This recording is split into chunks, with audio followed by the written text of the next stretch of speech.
O homem que ouve a palavra de Deus é como aquele que sobre a rocha edificou.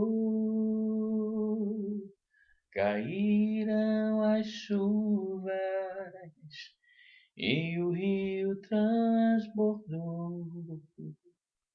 Soprou o vento, enfureceu, mas ele firme sobre a rocha permaneceu. E aquele que ouviu a palavra de Deus, mas não viveu, sobre a areia construiu e sua vida destruiu. Mas aquele que ouviu a palavra de Deus, mas não viveu,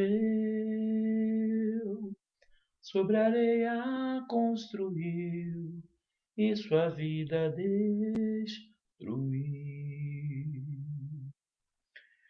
Meus amados, a palavra de Deus ela é uma arma poderosa. É a arma, a palavra de Deus. É uma arma para nós vencermos o inimigo. E eu quero compartilhar com os irmãos no livro de Mateus, o capítulo 21, 33, que fala sobre a parábola dos lavradores maus. Ouvi ainda outra parábola. Houve um homem, pai de família, que plantou uma vinha e circundou-a e de um valado e construiu nela um lagar e edificou uma torre e arrendou-a a uns lavradores e ausentou-se para longe. E chegando o tempo dos frutos, enviou os seus servos aos lavradores para receber os seus frutos. E os lavradores, apoderando-se dos servos, feriram um, mataram outro e apedrejaram outro. Depois enviou outros servos, em maior número do que os primeiros, e eles fizeram-lhes o mesmo. E por último enviou-lhe seu filho, dizendo: terão respeito pelo meu filho. Mas os lavradores, vendo o filho, disseram entre si: este é o herdeiro, vinde, matemo-lo e apoderemo-nos da sua herança. E lançando mão dele, o arrastaram para fora da vinha e o mataram. Quando, pois, vier o senhor da vinha, que fará aqueles lavradores? Disse-lhe eles: dará afrontosa morte a esses maus e arrendará a vinha a outros lavradores, que a seu tempo lhe deem os frutos. Diz-lhe Jesus: nunca lestes as Escrituras? A pedra que os edificadores rejeitaram, essa foi posta por cabeça do ângulo pelo Senhor. Foi feito isso e é maravilhoso aos nossos olhos. Portanto, eu vos digo que o reino de Deus vos será tirado e será dado a uma nação que dê os seus frutos. E quem cair sobre esta pedra despedaçar-se-á, e aquele sobre quem ela cair ficará reduzido a pó. E os príncipes dos sacerdotes e os fariseus, ouvindo estas palavras, entenderam o que falavam deles, e pretendendo prendê-lo, recearam o povo, porquanto o tinham por profeta. O povo tinha Jesus Cristo por profeta. Aqui está falando, meus amados, meus irmãos, do tempo que Jesus ele chegou a Israel. na época de Jesus Cristo, lá, quando o Messias chegou, Israel, eles reconheceram Jesus Cristo através dos sinais, dos milagres, mas eles não deram atenção a Jesus Cristo. Por quê? Porque eles estavam mais preocupados com a vinha, com o lucro,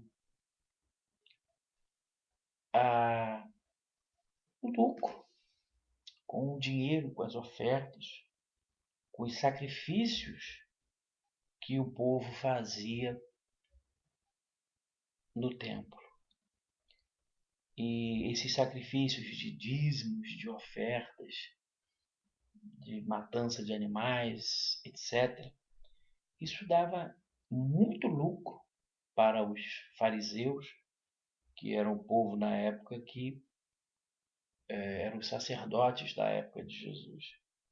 Era a classe dominante dos religiosos da época de Jesus, os fariseus.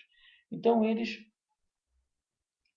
Deus ele fala, eu enviei tanto profeta, né, para minha vinha e poxa, eles mataram os profetas, eles perseguiram, eu vou enviar o meu filho. Quem sabe eles não vão respeitá-lo. Então eles reconheceram, Israel reconheceu o seu Messias, o seu Yeshua, eles reconheceram, mas eles não aceitaram ele como Deus, digamos assim, como Messias naquele momento. Por quê? Porque por causa do lucro. Tanto nós vemos isso que na passagem que Jesus Cristo ele chega no templo e quebra tudo, solta os animais e reclama: vocês estão fazendo da casa do meu pai covil de salteadores, de ladrões, e a casa do meu pai ela é casa de oração e não covil de salteadores. Então, isso está acontecendo atualmente com a igreja de Jesus Cristo. Está acontecendo. Nós estamos vendo isso aí, não é verdade? Novamente, a igreja, quer dizer, o judeu, o povo judeu, ele passou a bênção para os gentios, né? E os gentios, assim como os judeus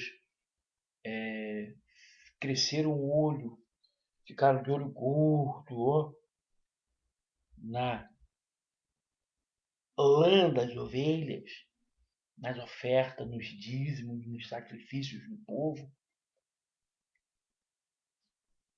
assim como eles ficaram, a igreja atualmente, muitas igrejas têm vivido assim. Pastores que estão milionários, bilionários, com fazendas, com gados, com rede de televisão, com helicópteros, com empresas, pastores, digamos assim, riquíssimos. Quer dizer,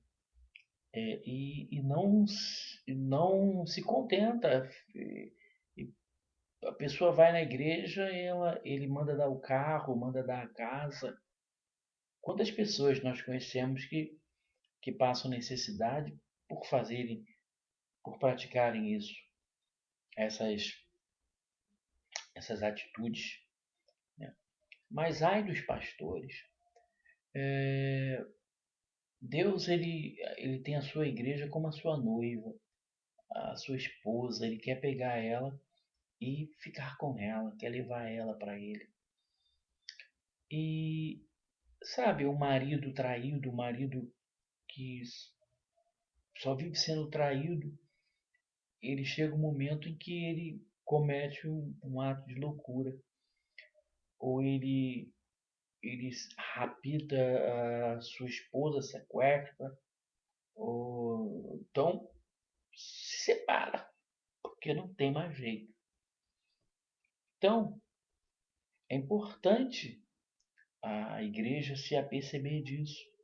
É importante os pastores, os líderes religiosos, os sacerdotes se aperceberem disso. Se aperceberem disso. Deus vai tratar com vocês. Quando vocês chegarem lá no céu, quando Jesus ele não vai falar para vocês, sejam benditos, sejam bem-vindos, benditos de meu Pai. Ele vai dizer, apartai-vos de mim, malditos, para o fogo eterno, por causa da ganância de vocês. Então pare com essa ganância, tanta ganância, entendeu? Só fala em dinheiro, só pede dinheiro o tempo todo. Não há necessidade disso, entende? Nós sabemos que o nosso Deus é um Deus de prosperidade. Ele é próspero, é o dono de todo ouro, tudo é dele. Ele é dono de tudo. Então não tem necessidade de ficar fazendo essas barbárias com com o povo sofrido. Entende? Não tem necessidade disso.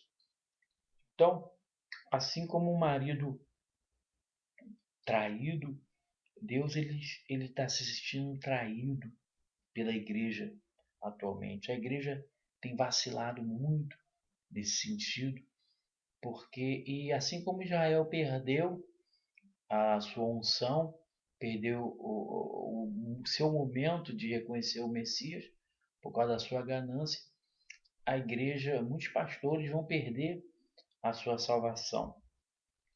Eu não preciso citar nomes, todo mundo está vendo como é que está a situação da igreja no mundo, coitada da igreja no mundo e no Brasil, estamos infelizmente chegando a isso.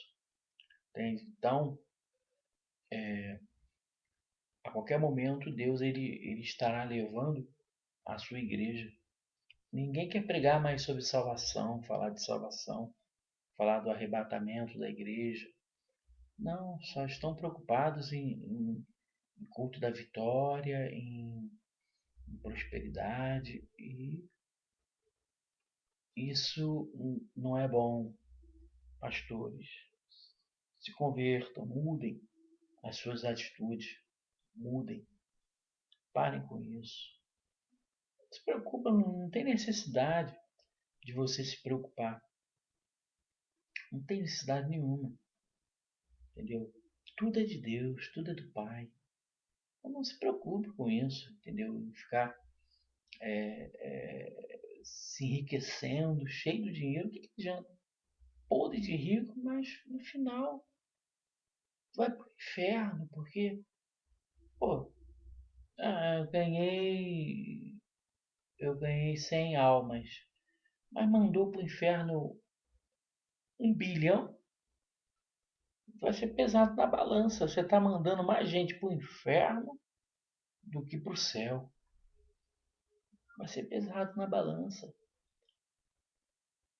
E assim como Israel preferiu a riqueza do templo a Jesus Cristo, a igreja hoje em dia ela tem preferido a, as benécias de Deus, das bênçãos de Deus, em detrimento de Deus. E você deve ir para a igreja não para buscar a bênção, você é a própria bênção. Eu sou a bênção, você é a bênção. Você não precisa ir para a igreja para buscar a bênção. A bênção está contigo, está com você. Então, pastores, se convertam, para com isso, se arrependam, enquanto há tempo. Enquanto há tempo, se arrependam, parem de fazer negócio com o povo. O povo, pare de fazer negócio com as coisas de Deus, tá? Vocês vão se dar muito mal com isso, vão ficar tudo aí e vão se ferrar, vão ficar no mundo, vão ficar aqui, vão ser tudo destruído, vão sofrer assim como Israel sofreu, vão sofrer. Então, prega Jesus, fala do amor de Deus, que é muito melhor.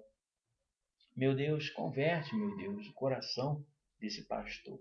Abençoa, meu Deus, esse pastor, para que ele pregue Jesus Cristo, para que ele pregue a salvação, para que ele tire a ganância do coração desse pastor, meu Pai, para a honra, glória, louvor e exaltação do teu nome.